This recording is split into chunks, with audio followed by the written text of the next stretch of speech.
let's rock and roll. This is time to hit the hot topics, the stories you'll certainly be talking about around the dinner table tonight. First up, the former head of the CIA, four-star general here, David Petraeus.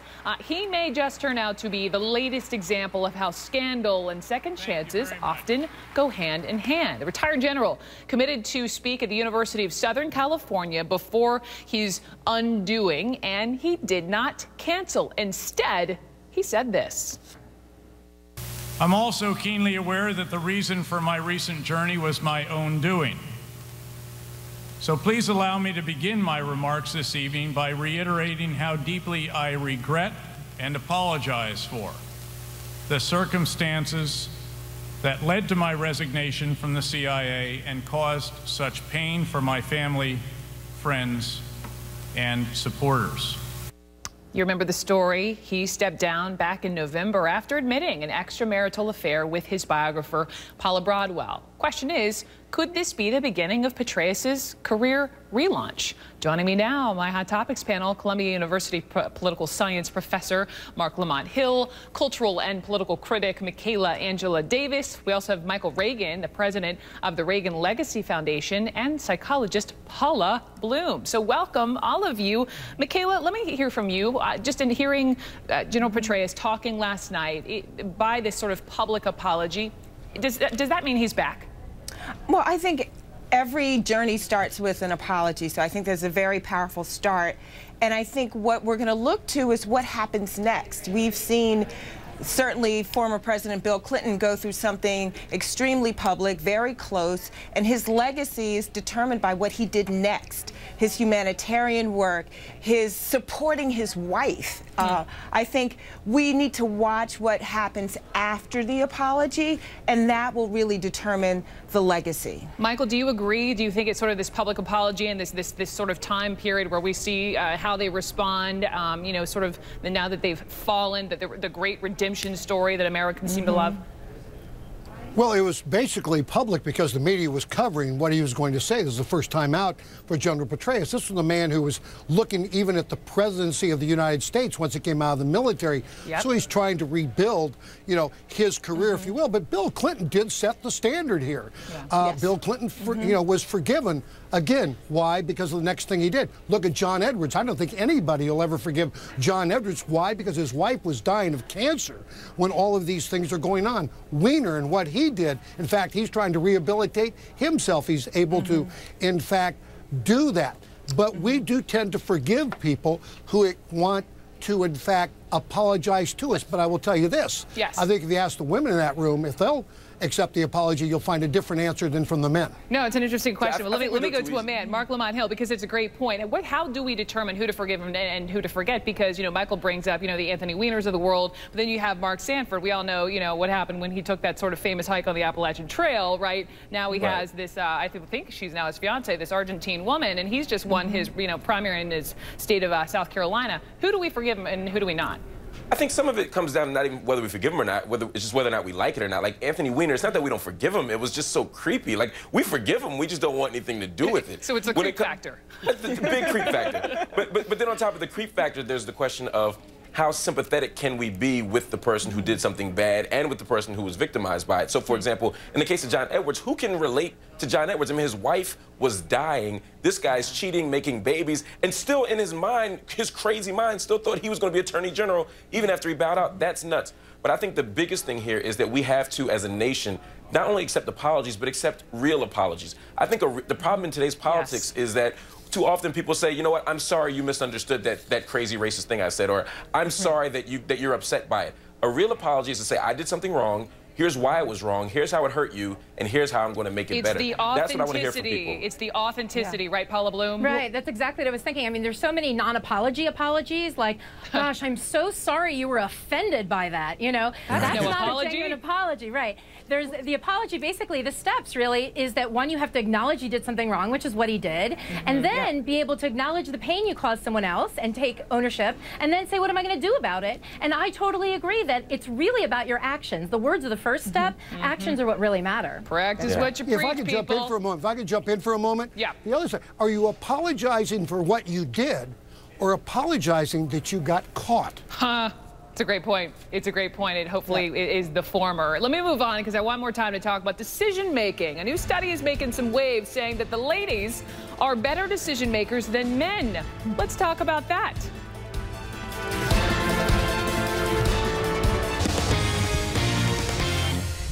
All right, let me begin by showing you just a picture, and you're certainly forgiven if you don't recognize the face you're about to see. This is Julia Pearson. So for 30 years, she is the one who's been working her way up the ranks at one of the most macho of workplaces. Think Men in Black, think suits and sunglasses, guns, tucked under the jackets, wire in one ear, the Secret Service. It has been almost 1 year since some of those macho men were caught hanging out with prostitutes in their hotel there in Cartagena, Colombia, while preparing for a presidential visit. Now, the Secret Service is getting a new boss. It is Julia Pearson. She's about to be sworn in. She's about to become the first woman to lead the agency in its 148-year history. And so that just got us thinking today, because there's this also a new study. I hear some new study that found women take a completely different approach to decision making, taking other people's interests and views into account, while men would rather not maybe rock the boat. And that suggests that women make better decisions, again, according to this one study, and they're better leaders because of it. And Michael, I just want to begin with you, just because I know you actually had Secret Service agents around you as you were growing up. So let me start with you. Do you think, had there been a woman in charge of this, you know, sort of macho group a year ago, do you think that those men would have behaved as badly in Cartagena? Yes, absolutely. You do. I mean, it's macho men or macho women. Remember, I had women part of my Secret Service detail back during the 1980s for 8 years. There's macho men, there's macho women. They're, in fact, out there. Now, it may look good to have a woman up there, but the reality is, you know, it all comes down to job. It all comes down to performance and what have you. So, you know, we're going to find out in the future if indeed she's a good leader or a bad leader, if this is just a pick because she's a woman, or they picked the right person. And the right person, it doesn't matter if they're male or female, it's as long as it's the right person at the top. It's the detail leaders that make so many decisions. Disagree. I do too.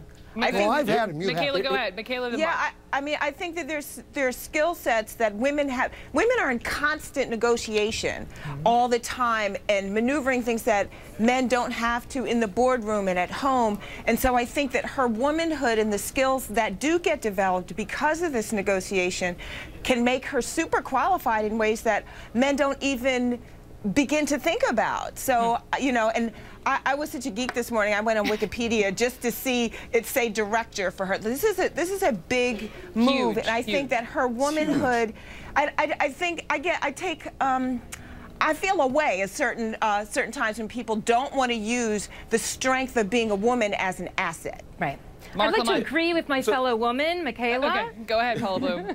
No, I was just going to say that I don't really feel, I mean, listen, any one person, there may be women not good at this and men who are really good at this, but there are some gender differences. There are some gender differences, and when we're talking about women in corporations, we're really, you know, there's such a movement towards social media and relationship building and how that relates to business. So it would make sense to me that women who tend to have some greater strengths in that are going to be able to manage those things good. And this is also Sheryl Sandberg, the COO of Facebook. This is perfect. This is why we need women sitting at the table. Not just because we need more women, but because women bring incredible strengths. But what about in politics, Mark Lamont Hill? And I'm giving you the final word on this, because I was wondering, let's say, you know, you're in the Situation Room and there is a woman in charge, and let's say, you know, you're in a situation where you have to put your finger on the button. I think about me, you know, and sometimes I get so much choice, get a little overwhelmed. Maybe that's just me and not women in general. But I mean, would that be a concern as a woman, as a decision maker? Because we do take so much into consideration. This is all part of how we frame men versus women. We say women are so emotional. That was the thing against Hillary Clinton. Do we really want a woman with her finger on the button? Who was more emotional than George Bush? They tried to kill my daddy, so I'm going to launch an illegal war and prosecute it for 4 years. I mean, men are emotional too. Our emotions are called anger. That's the only difference. Men have emotions, women have emotions. You know, it's about picking the right. It's about picking the right person, man or woman. I disagree. Hold on, Michael. Let me finish this point. The right person at the top. Michael, hold on, Michael. Let me finish this point. Women didn't interrupt in this segment. The other point here is that, yes, Aren't we so nice, ladies? Yeah, it is. It's a straw man to say, or straw woman to say, that an unqualified person shouldn't be. And no one's suggesting that the person should be unqualified, but apples to apples, if a man is qualified and a woman is qualified, diversity matters. We should have qualified women because they do bring a unique set of skills to the table. And lastly, the only thing I would add is men don't come out of the womb as bad leaders. Women don't come out of the womb as good leaders. Men are socialized to be stubborn, to be obstinate, to be rude. We can change that. That's the reality we need to change, and women can lead the way. Okay, I have to interrupt as a woman because I want to move along, because I want to talk about what's happened in Florida, because it's this huge flab. The question is, did a college lesson go too far when a professor told students to write the word Jesus on a piece of paper, think about it, then stomp on it? That student got kicked out of the class for not wanting to do it. We're going to talk about that next. The governor of Florida is now stepping in, demanding answers from Florida Atlantic University over this bizarre incident. Here's a student describing exactly what this professor asked his class to do. He said, everybody write Jesus on bold letters. So what I did was I wrote Jesus just like this. And then afterwards he said, everybody put it on the floor. So we took it out, put it on the floor, and he had us all stand up. And once we were standing up, he said, stomp on it. And that's when I picked up the paper from the floor and put it right back on the table. The lesson taught by this professor, DeAndre Poole, was to illustrate the power of symbols, and you could say it worked too well. Governor Rick Scott was so outraged, he fired off a letter to the university, which read in part, quote, the professor's lesson was offensive and even intolerant to Christians and those of all faiths who deserve to be respected as Americans entitled to religious freedom. That angry backlash forced the school to now issue this apology. On behalf of all of us here at FAU, we are deeply sorry for any hurt this incident might have caused our students, people in the community, and beyond. As an institution of higher education, we embrace academic freedom, but with that comes a level of responsibility which we did not uphold. Based on the offensive nature of this exercise, we will not use it again. It was insensitive and hurtful, and we are truly sorry. Please know we have not taken any disciplinary action against any student regarding this matter.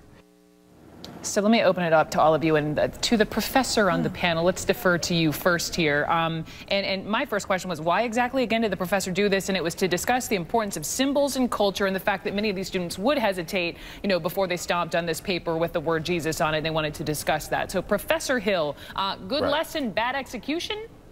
Yeah, I mean, let me say this because I always get in trouble. I do not endorse this activity. I would not do this activity. And anything I'm going to say following this, I still don't endorse it. However, I do understand what he was trying to do. What he could have done was say, look, everybody write Jesus on the paper. How many of you would feel comfortable stumping on it? Then they could raise their hands and say, I would or I wouldn't. That would convey just how powerful symbols are. All he was trying to say is, look, it's just a word on the paper, but it means so much because of who we are as people. That's all they had to do. But to actually ask students to actually get out of their chairs and stomp on Jesus? Oh, my God, that's way too far. I don't think it violates civil liberties. I don't think it compromises religious freedom. I think that's a bunch of political hyperbole. But I do think it's a bad activity and it's deeply insensitive. I wouldn't do it. And anyone else out there, I recommend you don't do it either. Okay. Yeah. I have to, guys, I'm told I'm out of time. I hate this. I always wish I had more time with my Hot Topics panel, but that's where we have to leave it with Mark Lamont Hill, Michaela Angela Davis, Michael Reagan, and Paula Bloom. Thank you so much. Thank Hot Topics, you. appreciate it. Pleasure. Still ahead, dramatic.